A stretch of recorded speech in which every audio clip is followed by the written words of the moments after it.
Le repos, c'est aussi important que le travail.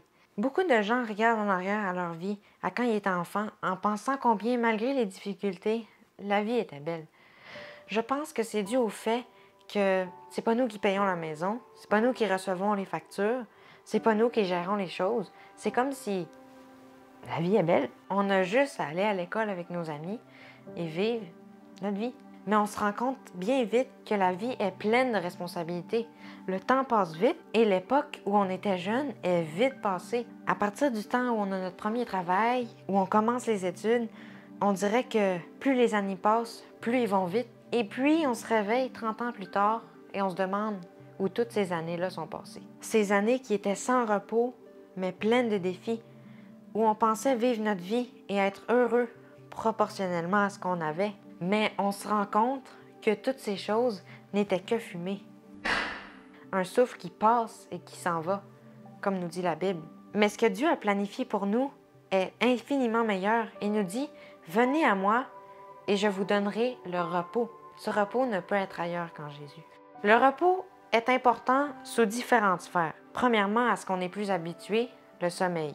De nombreuses recherches démontrent que les adolescents ne dorment pas assez. Le sommeil recommandé pour un adolescent est de 8 à 10 heures de sommeil par jour. Les heures les plus réparatrices du sommeil sont avant minuit. Il est aussi recommandé d'avoir un horaire de sommeil régulier. Et comme deuxième sphère de repos, il y a le repos du travail. Dieu nous a donné à chaque semaine, depuis la création, un jour de repos pour se reposer de notre ouvrage et passer du temps avec lui. Et ce, parce que nous en avons besoin. Dans Exode 20, versets 9 à 11, il est écrit « Tu travailleras 6 jours et tu feras tout ton ouvrage. Mais le 7e jour est le jour du repos de l'Éternel, ton Dieu. Tu ne feras aucun ouvrage, ni toi, ni ton fils, ni ta fille, ni ton serviteur, ni ta servante, ni ton bétail, ni l'étranger qui est dans tes portes. Car en 6 jours, l'Éternel a fait les cieux, la terre et la mer, tout ce qui est contenu. Et il se reposait le 7e jour. C'est pourquoi l'Éternel a béni le jour du repos et l'a sanctifié. Dieu a préparé une bénédiction spéciale pour chacun d'entre nous qui observons son sabbat, qui le respectons et qui s'approchons de Dieu à chaque samedi.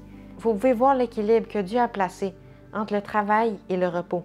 Il nous dit « Tu travailleras 6 jours, mais le 7e jour est le jour sanctifié par le Seigneur pour se reposer et se rappeler de son salut pour nous. » Alors voilà.